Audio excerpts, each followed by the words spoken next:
surrendering over to Jesus and giving our lives over to Him.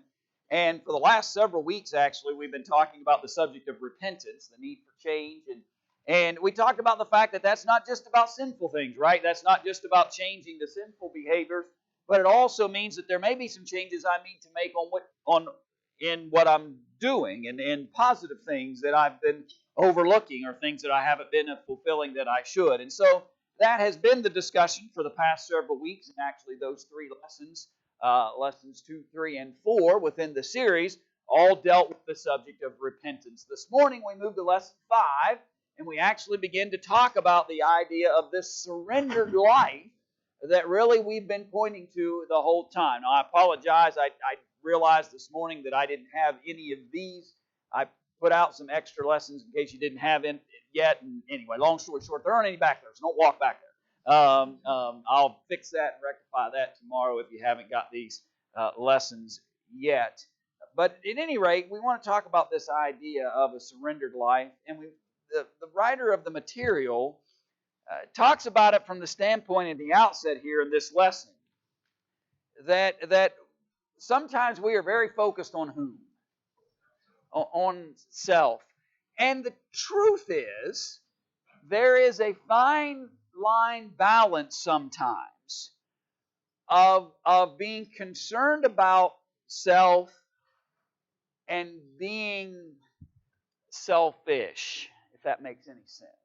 Right? Because there are some senses you do have to be concerned about yourself, right? You have to be concerned about my behaviors. I need to be concerned about the good things that I should be doing. I need to be concerned about my relationship. There are things about my own personal walk in life that I do need to be concerned about. But I cannot be so consumed and so influenced by what do I want and what is important to me that I forget about whom. I forget about Jesus in the process. I forget about the Christ in the process when I do that. And so that's the challenge that we have. We use a phrase that sometimes when somebody is constantly about themselves, we say they're what? They're full of self, right? They're full of... If we are full of self, there's not going to be any room for whom? Again, for Jesus, right? There's not going to be any room for Jesus. If we're full of self, then there's not going to be any room for Jesus. I think the Bible pattern that he tries to illustrate to us is simply this. If you want Jesus to come in and fill you, you got to do what first? Yeah, you got to empty yourself. You got to make room for him. And the problem with many of us isn't that, and when I say I'm not talking necessarily about you in particular, I'm just talking generically here. But what happens to us sometimes is it's not that we deny Jesus in the sense that we're not interested at all. It's not that we don't have any kind of religious connection and or desire, but we just haven't made any room for it. We are so filled with what I want and what I want to do and what is important to me and what I'm focused on, and we are so engaged in self-thought that I just don't have a place for Jesus. And the hard part about that is Jesus didn't just want to be a part of our thought processes. He wants to be what? All of it. Jesus says, if you really want to know what I'm about and you really want to be my servant, you really want to be a disciple, then you've got to empty self and live for Him. And Paul said, it is not I that lives, but Christ that lives in me. And if I'm at odds with that, if I'm trying to on one side balance what I want that might be in contrast to what Jesus wants, and we're always in this kind of contrasting mode, it's going to create a difficulty and challenge. The hardest part of accepting Jesus, in many senses, and let me rephrase that, because a hard part, sometimes when you qualify things, that's the toughest thing ever. But a difficult part of serving Jesus is the willingness to empty self first so that there's room for Him. Is it possible, and again the writer of this workbook material talks about that, is it possible to be full of self and be religious? Yes. It's absolutely possible. And why we bring that up, and I think it's important topic matter that he brings up in the outset or introduction of this particular lesson, is because I think sometimes we can convince ourselves that if I'm religious, I can't be selfish. If I'm religious, I can't be about self. That being religious is a sufficient enough example and or quality, we might say, to define me as not being about self. But a lot of times, some of the very things we do from a religious mindset are still about self. We need to be careful that we challenge ourselves to recognize that being religious isn't all that there is to be in some senses, and that being religious isn't just a simple indicator that you can't be selfish because I'm a religious person. There are a lot of religious people that are still very self-centered and self-focused. So Jesus doesn't want religious people. What he wants is people who will surrender self for him and who will live their lives for him.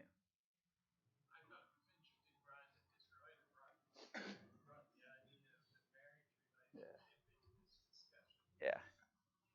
Yeah, if you look at that segment, he talks about that, and I'll bring that paragraph back up there at the very beginning. But he said, being full of self makes a person difficult to live with in marriage, difficult to respect as a parent, difficult to work with on the job, difficult to associate with as a friend. In all of life's typical relationships, nothing is improved when a person is full of himself or herself.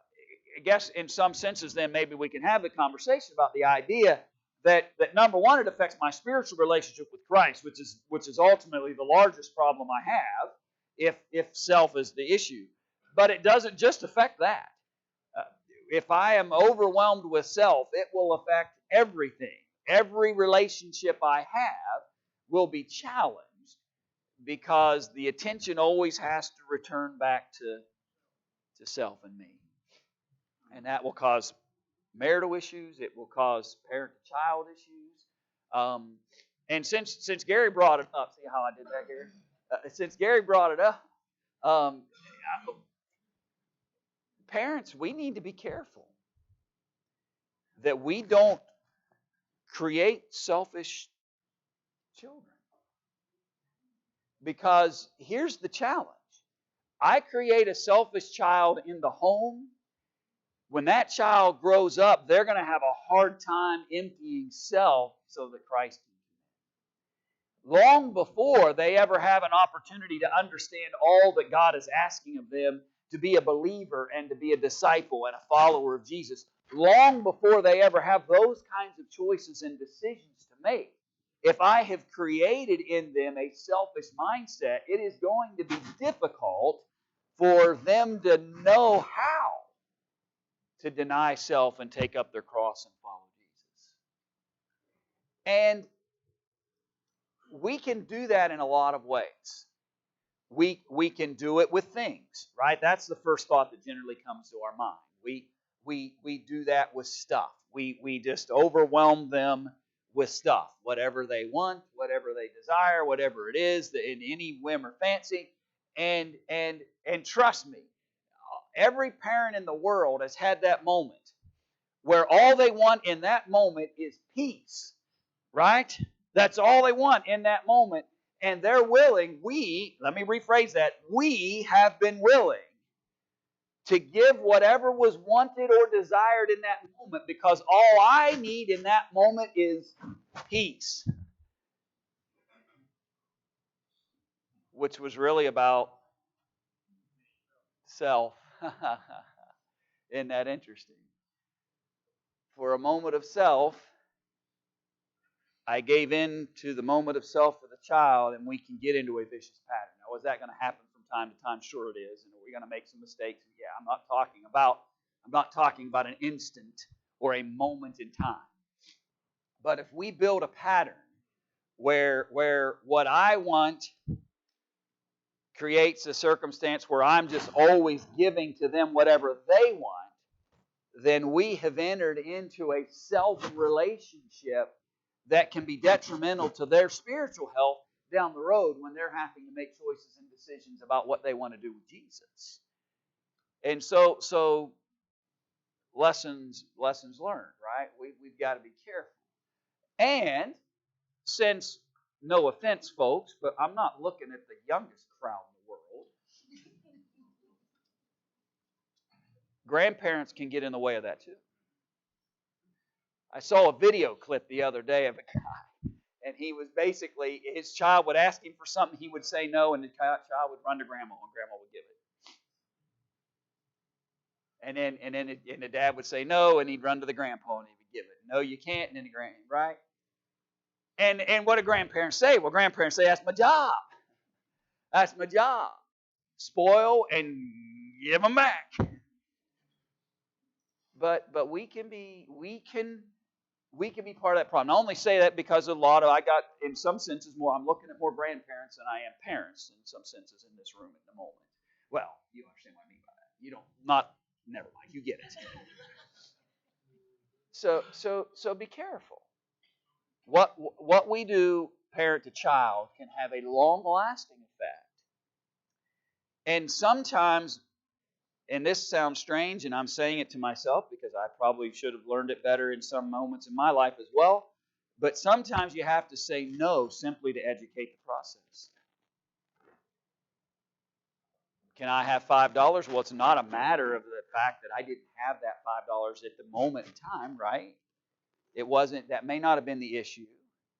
Can we buy that? Well, it may not be a financial question. Maybe it is. That's okay. But I'm just saying maybe that wasn't the issue. Wasn't the power or ability to offer and extend what was being requested.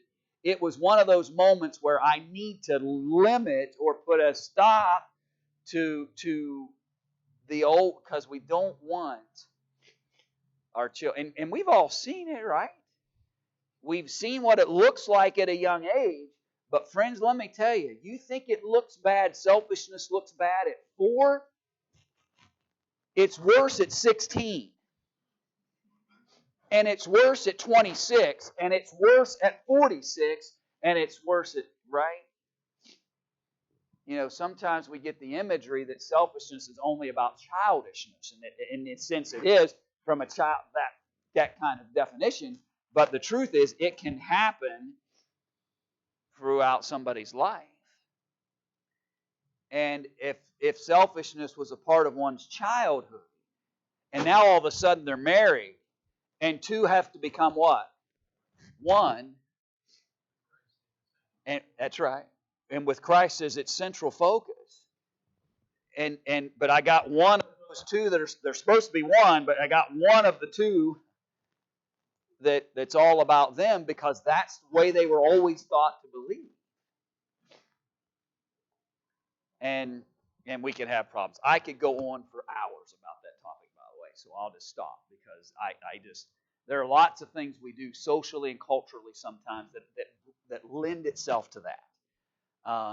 And in our attempts to, I think sometimes in our efforts to make young people, or old people for that matter, feel good about themselves, we've so overextended that now everybody is about self. I deserve, I'm owed. And that's a problem, because that'll create spiritual challenges for them as they move forward. And that's really the greatest difficulty here. These issues, though serious when marriages are having trouble because one is selfish, or both are selfish for that matter. You talk about challenge. You know, it's bad enough when one is, and the difficulties that can bring. Put 2 people together and both of them are self-centered or full of self. Then now, wow, you got some real noggins knocking from an early standpoint. So we understand the challenges that self can bring, and it affects every relationship. They're hard to work with at the workplace. They're hard to stay connected to in friendships. And ultimately, they struggle spiritually. And that's the greater challenge, because that's ultimately eternal life type of issues. And I think, too, if we can learn it from a spiritual standpoint, to bring this kind of back to the discussion, if we can learn to give and deny self because I want to be a servant of Jesus, I want to be His disciple, I want to honor Him, then as I improve that relationship, guess what's going to happen in the other relationships? They're going to get better. They're going to get better. And the struggles and challenges that I might experience in those situations are going to get better as well. You empty yourself and live for Christ. It doesn't mean there aren't still going to be challenges and hiccups and difficulties along the path, but it helps or drives a lot more than folks realize. Selfish folks that struggle with things like humility, respect for others, service, gentleness, patience, kindness, and consideration and compassion. All of those things go out the window because at the end of the day, they're not concerned. We're not concerned about compassion for others because all I'm concerned about is me. I'm not worried about whether I'm gentle or patient with others because really all that's really important is what I want in the circumstance. And even as we said earlier, from a religious standpoint, it can happen as well. So let's talk about that. That's the next paragraph there at the top of the screen now. So why or how, maybe is a better question, does the selfishness and a religious accomplishment create a problem? And look at some of the language he uses. Yeah, that's right. You're giving yourself. So I've accomplished some spiritual quest, if you will, or some challenge that I've set before. And then I begin to think that I'm the one. I was successful. I accomplished this. I did that. I served in this capacity. I rendered this service in service to the kingdom. And we begin to create a list of accomplishments that we're taking the credit for rather than giving the glory to God for whom has changed us and led us and guided us and provided for us. Say it again, Tom. Yeah. And right. I think trying to find the best way to phrase this, Gary, but I think sometimes here's the mindset maybe we need to have. I should never have to verbally defend who I am as a child of God.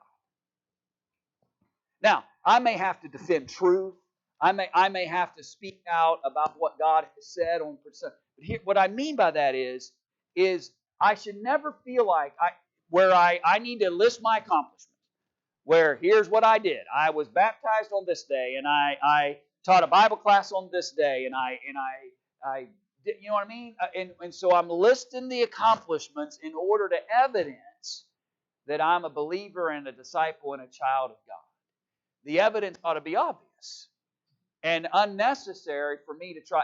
If I feel like I have to defend by listing my accomplishments who I am as a child of God, then there's probably something not right there. There may not be something. So again, we may have to defend truth. I'm not saying that we never talk about Bible. What I'm saying is I never talk about me. I never talk about what I did or how I accomplished something or how successful something I had. And trust me, it's interesting. Everybody ought to get a sit down at a preacher table once in a while because you would be entertained by the kind of conversations we have. Because inevitably there'll be somebody at that table that'll talk about the day that they preached 3 funerals in the same day, almost bragging about it. Right? They are so accomplished and so thought of and so wanted that I was called on for 3 funerals in one day. And they'll actually speak about it. They'll talk about how, now again, I want to be careful because you'll start thinking about who's he been having dinner with, right? You actually, the worst case scenario I ever saw, you don't even know. You don't even know the guy. But we can get that way. And my point simply is that I can get that way. You know, That's the caution, right? All of us are susceptible to that. Where we're attempting to validate who I am as a believer by listing what I believe I've accomplished as a believer. Let God keep the list. Let the works in our service that we're rendering to God, because He said He would, right? He said, and their works do what? Follow them. And their works do follow them. Let God keep the list, and let us just serve. Because the minute we try to start creating lists of what I've done spiritually, then I may be heading down a path where I'm trying to justify self rather than just be careful. It's not about trying to find my qualifications in the sense of how much work or accomplishments I've had in religious things. I need to have a level of humility about those things.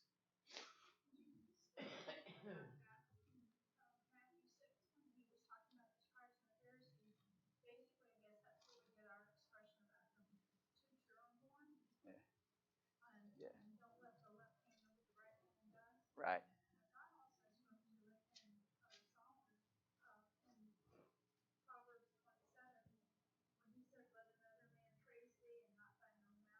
Yeah. Yeah. And so it's not, we never want to get into an idea or a mindset of feeling like we have to declare all of our accomplishments.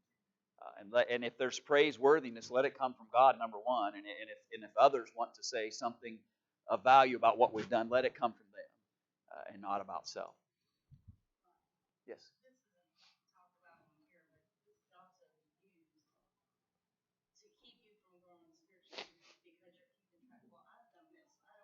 Yeah. Yeah, and that's a great point because that is our conversation in this study about spiritual growth. And it can, if a, a checklist approach and an effort to kind of list and be very quickly satisfied with that list will stymie any real spiritual growth that we're looking for. Because the truth is, if we start creating those kinds of lists, then what we're going to do is we're going to decide, well, how many things need to be on the list before I'm satisfied? And what we simply will do is in our subconscious, we'll just simply make that list as short as possible. And we become very contented very quickly. And because of that, our spiritual growth kind of stops. And that is a danger. And it's fitting to this conversation. So self is a hindrance. And so Christ didn't die upon a cross for me to be filled with self and self-accomplishment and glorying in what I've done religiously. He did that to bring redemption and forgiveness, and sanctification and purification. And it's by the grace of God that any of us have hope in that salvation at all. Go ahead, Jim. There's a lot of people in the church say, either do it my way or you don't do it at all. Yeah, and that's definitely self. Right, and it can create. We talked about it in marriage, parenting, workplace, and it can affect churches. We wouldn't have to go very far, in terms of our minds to think back we find moments where we've seen churches being affected by Diotrephes, which the Bible would speak of, where it can be very destructive to churches when individuals have become so self-absorbed that begins to affect the whole. Other people won't do nothing. Yeah. Just the idea with all. Yeah, because it's easier that way. It's more convenient, and that's stymies spiritual growth because it's easier because he's gonna be upset with you if you don't do it the way he wants you to. So it's just easier to just let him go. And so again, for peace sake, for my peace of mind, I just and we cater sometimes to that. Let's jump to Galatians 2. Galatians chapter 2.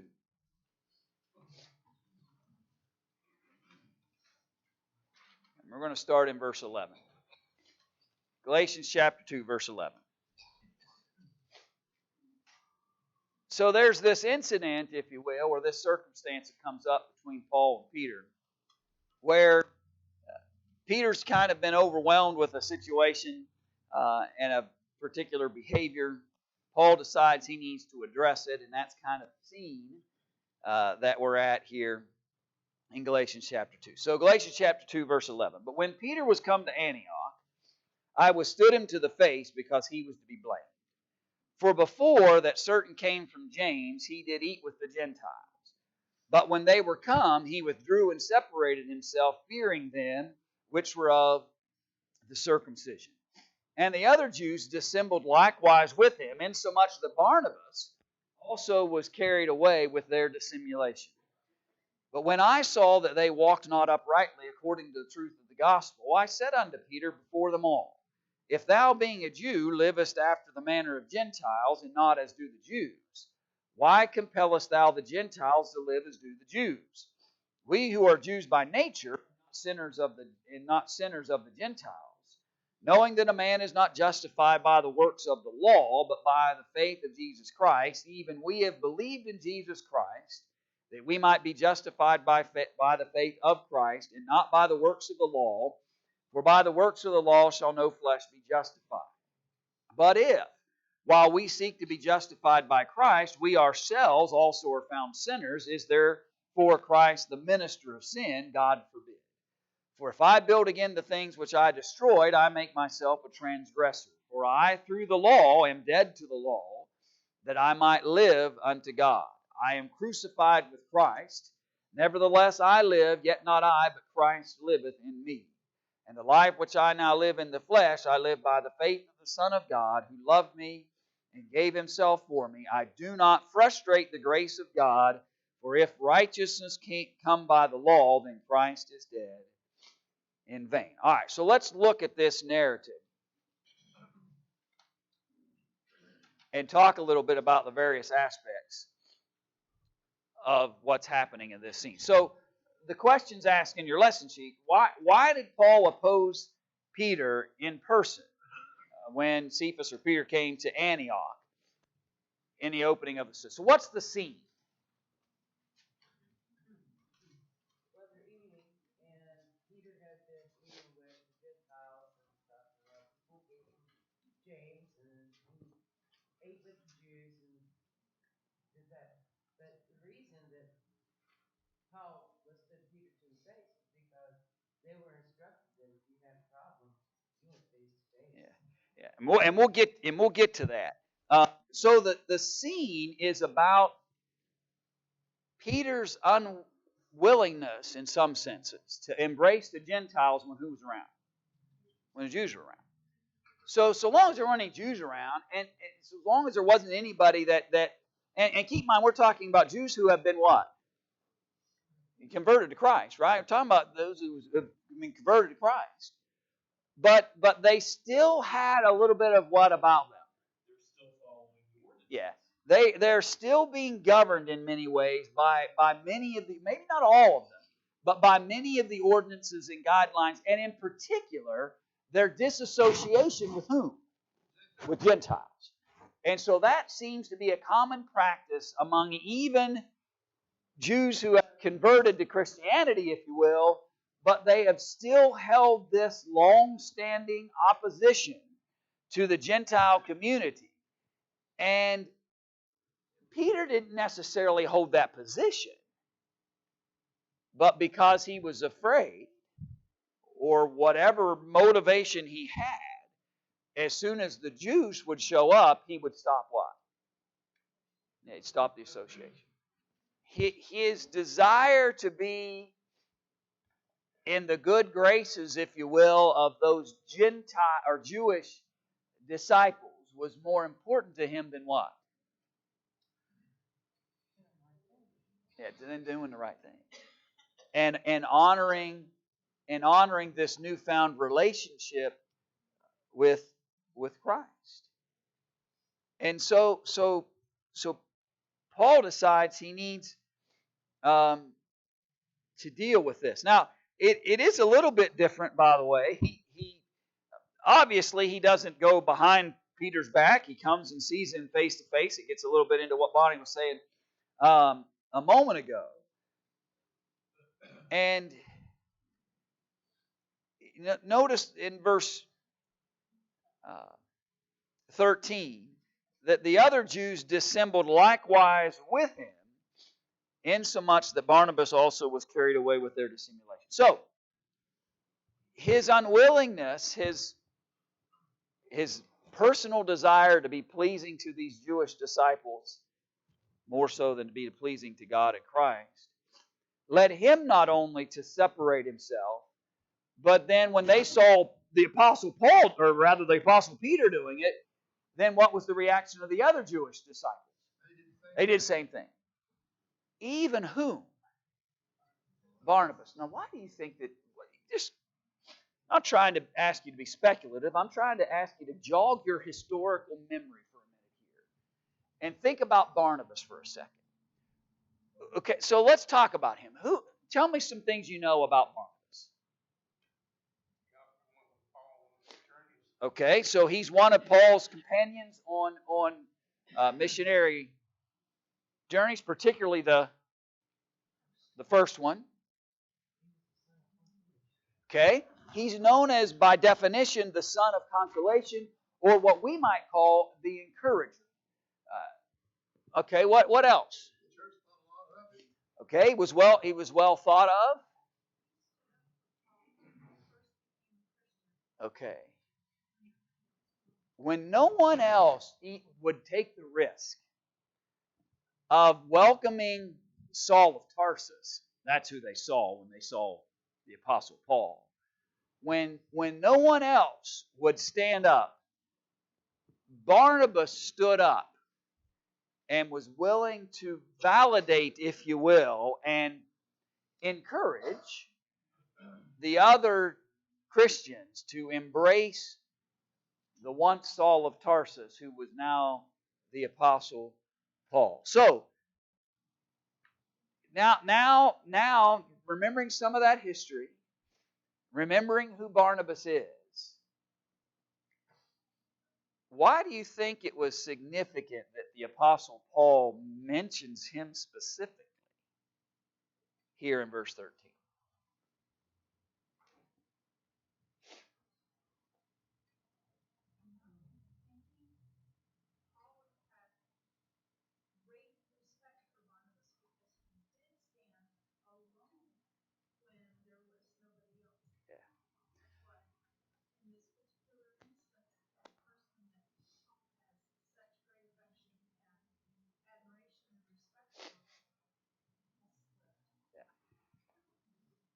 So read it this way then.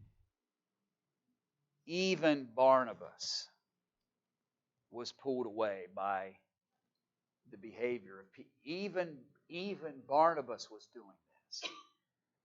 The very same one who was willing to stand up for a Jewish man who had been wreaking havoc on Christians who had been converted, and comes back into that pocket of people. The man who was willing to stand up for Paul was so pulled away by Peter's example that he was unwilling to stand up for whom? These Gentiles. He was ruining Barnabas' influence by not confronting him. Because he was leading people in the opposite direction. So here's the point, and just trying to dig just half a step deeper than maybe we just looking at the surface here. So when I begin to act in selfish manners, it begins to lend itself to what? For others to begin to behave. My selfishness sometimes isn't just about me. That sounds strange, doesn't it? But my self-centeredness actually can then be persuasive to others to think about themselves. They were more concerned about what others might think or say about them if they were having dinner in the home of a Gentile than they were about the freedom that Christ had provided to them through the gospel.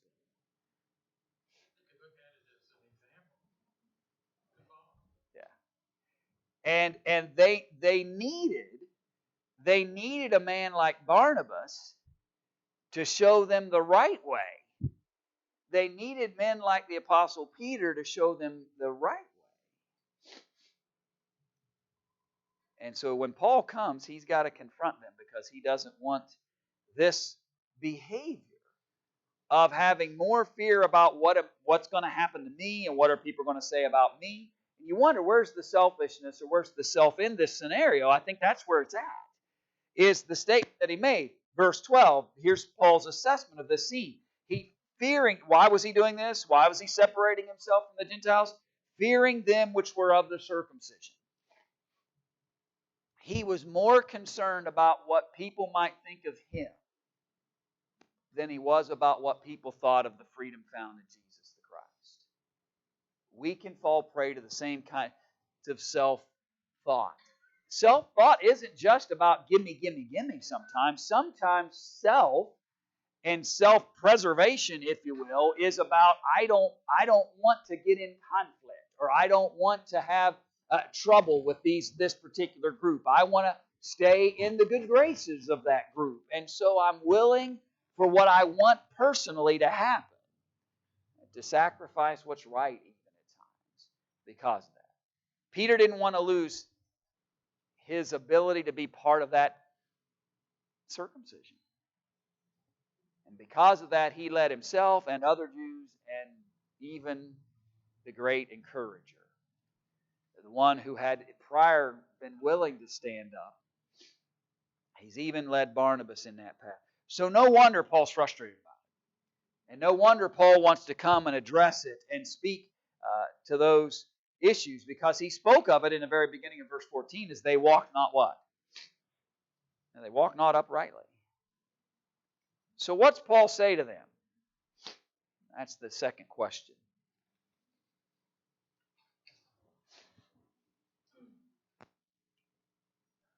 So he says, if you being a Jew livest after the manner of Gentiles and not as do the Jews, why are you compelling Jews to live, or Gentiles to live like the Jews? If we were set free from those ordinances of the law, why every time the Jews come around, you separate yourself from the Gentiles and go back to that Jewish philosophy? The Bible calls it men pleasers. Yeah. And lukewarm. Yeah. Yeah. Are they trying to force the Gentiles to act like Jews? Well, and I think that's part of this equation. That seems to be what Paul's challenging him with here. That you want to preach the gospel to the Gentiles. In fact, he was the first to do so. Peter was. But you also, on the other side of that, are by your example trying to impress upon them that they need to behave like Jews in order to be in the grace of God, and that's not true. You're not walking uprightly because of that. You know, it's interesting. This is a little bit of a different kind of scenario. With 30 seconds, I'll throw this out there, and then you go, boy, great. Now I got to think about that till Wednesday. But it's interesting that Paul didn't come. Paul doesn't apply. Go unto them one-on-one, take 2 or 3 witnesses. Paul doesn't apply those rules, if you will, because those are about personal offenses. What Peter had done was public. He was drawing away multiple people by his public behaviors. Yeah, and everybody needed to hear this. This wasn't a matter of addressing some kind of personal offense or sin. This was a matter of the Lord's body being affected by these behaviors. And it had to be dealt with openly. We'll come back to that segment of Galatians chapter 2